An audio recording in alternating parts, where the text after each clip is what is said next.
Bueno, en este vídeo vamos a ver los componentes básicos de un ordenador, ¿vale? Que bueno, como bien sabes o habrás leído por ahí, pues es el procesador, la placa base, la memoria RAM y el disco duro, ¿vale? Vamos a ir hablando de cada uno de ellos y vamos a ir viendo sus características y todo esto.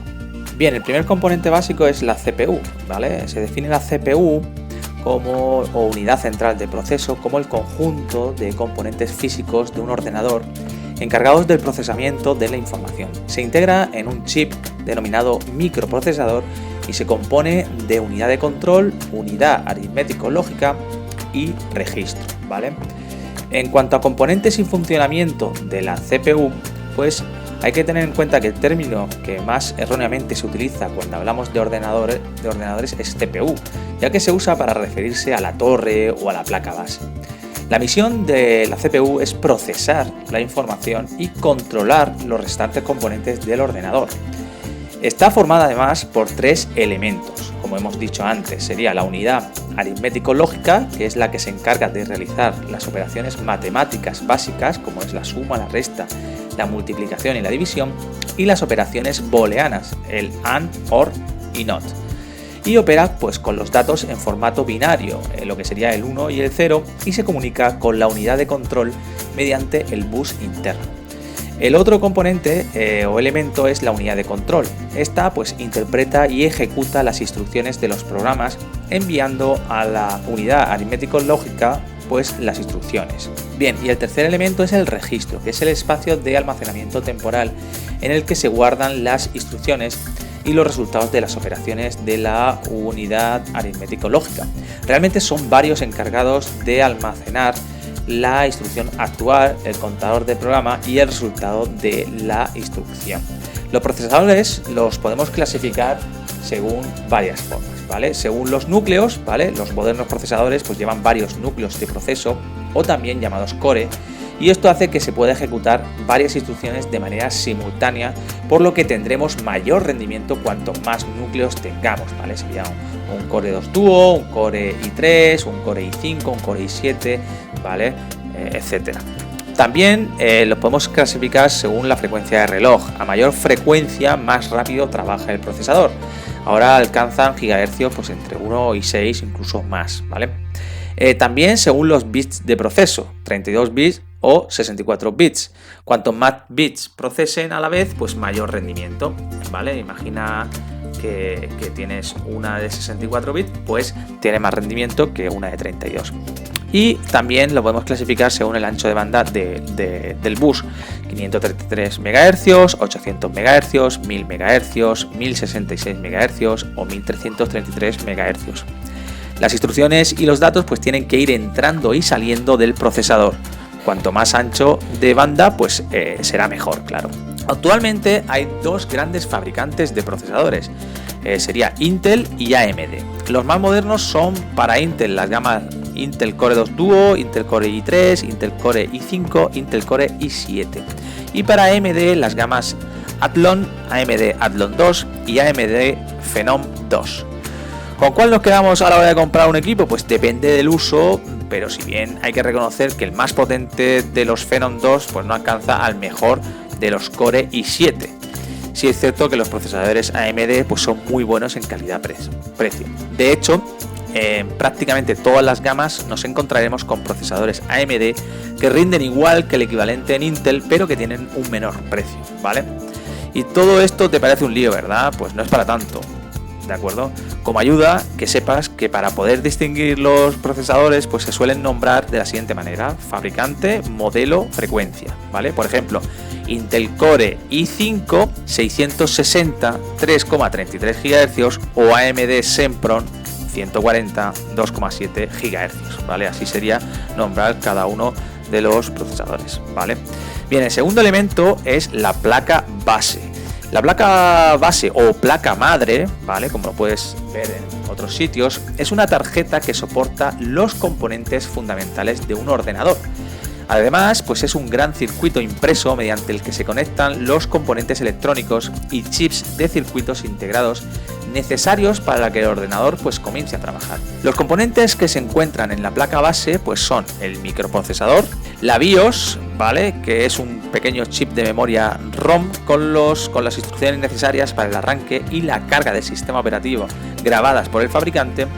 El chipset o conjunto de chips de circuitos integrados que sirven de conexión entre el microprocesador y el resto de elementos, ¿vale? La RAM y la BIOS. Otro elemento serían los slots o ranuras de expansión, ¿vale? Que serían para conectar las tarjetas controladoras de los periféricos.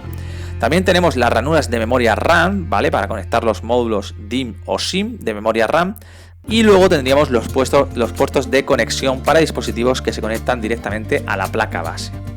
Hemos visto pues que hay dos grandes fabricantes de procesadores, Intel y AMD. Los procesadores se encajan en la placa base en el llamado zócalo o socket. En cada socket pues solo se encajan determinadas gamas de procesadores, ¿vale? Por ejemplo, las placas para AMD son la socket AM2, donde podemos usar procesadores Athlon 64, Athlon FX, Athlon X2, Sempron o Phenom, ¿vale? Y la socket AM3 para procesadores Athlon 2 y Phenom 2, X2, X3 y X4, ¿vale? Y por otro lado, para las placas Intel, pues tenemos la socket 775, que sería para Pentium 4, Celeron, Pentium D de doble núcleo, Core 2 Duo, Core 2 Duo Quad. La socket 1156 para el Core i5 y la socket 1366 para el Core i7. Tenemos, según su tamaño, pues las ATX y las Micro ATX. Las Micro ATX son más pequeñas y vienen integradas con otros componentes, como la tarjeta de sonido, lo que ahorra pues claramente espacio. Bueno, el tercer elemento sería la memoria RAM, ¿vale? La memoria RAM, o memoria de lectura-escritura, es la memoria de trabajo de un sistema informático. Su característica principal es que solo pues, está activa mientras tiene alimentación eléctrica. Seguro que alguna vez se ha ido la luz y has perdido la sesión de chat o los cambios en el procesador de texto, ¿verdad? Pues es eso, porque es una memoria del instante. La capacidad de la RAM se mide en bytes, ¿vale? Las actuales pues son de varios gigabytes y las hay que a igual capacidad trabajan a una frecuencia más rápida, como son la DDR2 y DDR3, son las que te encontrarás ahora mismo al comprar los ordenadores seguramente, ¿vale? Y los fabricantes pues las identifican con capacidad, tipo y frecuencia. Por ejemplo, 1 giga, ¿vale? 1 gigabyte, DDR 400. O bien, por ejemplo, 2 GB DDR2 800, ¿vale? Es decir, capacidad, tipo, frecuencia. Bien, otro de los elementos pues es el disco duro. El disco duro es el componente hardware que permite almacenar de forma permanente la información. Como ya sabrás, los discos duros pues son no volátiles, ¿vale? Aunque no reciban corriente, la información no se pierde. Por eso cuando encendemos el ordenador, pues nuestros programas y archivos continúan allí. Los discos duros tradicionales se forman con un conjunto de platos metálicos donde una serie de cabezales lee o escribe en cada cara de los platos, ¿vale? Arriba y abajo lo que se necesita. Tanto para leer como para escribir se hace por impulsos magnéticos. Para ello los platos giran continuamente. Los discos duros actuales para un usuario doméstico tienen capacidades de gigabytes e incluso ya de terabytes. Además, algunos fabricantes nos dicen a qué velocidad giran los platos en revoluciones por minuto, ¿vale? Sabemos que una característica de los discos duros es la capacidad, otra la velocidad a la que giran los platos, claramente. Además, seremos unos expertos si sabemos distinguir los tipos de conexión del disco con la placa base. Para ellos, pues serán de tres tipos: los IDE, que son los dispositivos con electrónica integrada, ¿vale? Hasta hace poco pues el estándar principal por su versatilidad y relación calidad-precio. También están los SCSI, que son discos duros de gran capacidad de almacenamiento. A diferencia de los discos IDE, pueden trabajar asincrónicamente con relación al microprocesador, lo que los vuelve más rápidos. Y luego tenemos los SATA, que serían los Serial ATA. Es un nuevo estándar de conexión que utiliza un bus serie para la transmisión de datos. Notablemente son más rápidos y eficientes que el IDE. Y en la actualidad pues hay dos versiones: la SATA 1 de hasta 1,5 gigabits por segundo, ¿vale? Y SATA 2 de hasta 3 gigabits por segundo de velocidad de transferencia. Aunque la mayoría de los discos duros son magnéticos, empiezan a usarse los discos duros de estado sólidos, ¿vale? Los SSD. No te asustes, seguro que ya conoces las memorias de las cámaras digitales, aunque pues los SD no tienen partes que se mueven y leen y escriben más rápido, su precio es mucho más caro y por ahora no alcanzan grandes capacidades de almacenamiento. Otro de los elementos serían los puertos. Los puertos son los puntos físicos o virtuales en los que se conectan los periféricos para enviar o recibir datos. Como parte del hardware se describen a continuación pues los puertos físicos de un ordenador, lo vamos a definir como una interfaz o intermediario entre la CPU y los periféricos. Seguro que has visto la cantidad de huecos que tiene una torre en especial, ¿vale? En la parte posterior. ¿Sabrías para qué sirve cada uno? Bueno, pues tenemos por un lado el puerto serie, ¿vale? Su nombre pues deriva de su funcionamiento, ya que los bits se transmiten en este puerto uno a uno, es decir, en serie. Se denominan COM y los ordenadores personales pues suelen disponer de varios, el COM1, COM2, COM3 y COM4. En general son lentos debido a su forma de funcionamiento, sin embargo son muy utilizados, ¿vale? Los puertos serie utilizan conectores RS232, a los que se conectan periféricos, pero esta conexión ha sido sustituida para el ratón y el teclado por la denominada PS2. También tenemos el puerto paralelo, ¿vale? Su funcionamiento, al contrario que en el puerto serie, se basa en la transmisión de todos los bits al mismo tiempo, por lo que es más rápido. Se denomina LPT1 y a él se suelen conectar las impresoras. También tenemos el puerto USB.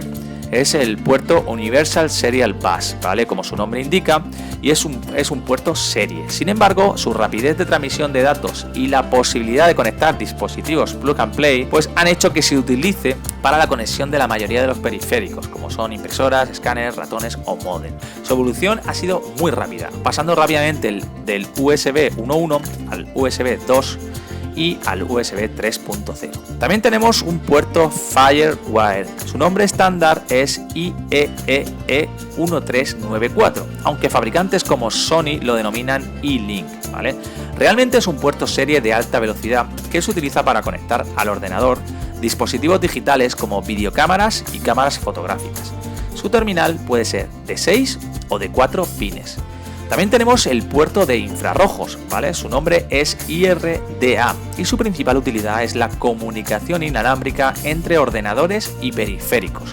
Se suelen incorporar en los portátiles, aunque están siendo sustituidos por los Bluetooth debido a sus restricciones en cuanto a la separación física entre los equipos. Y por último tenemos también el puerto Ethernet. Su nombre estándar es el IEEE802.3 y su incorporación a las placas bases pues es prácticamente obligatoria. Se suele denominar RJ45 porque usa conectores de este tipo. Está destinado a las conexiones de red y recibe el nombre de este tipo de conexiones, claro está. Se usa para conexiones por red en las LAN, ¿vale? Las redes de área local, que ya hablaremos de eso, para las conexiones de enrutadores, para la conexión a internet y para la conexión de dispositivos en red, como pueden ser las impresoras. Bien, y esto ha sido todo, espero que te haya servido de ayuda, nos vemos en el siguiente vídeo y como siempre solo te voy a pedir una cosa y es que le des a me gusta y te suscribas al canal para apoyarme y seguir creciendo. Venga, hasta luego.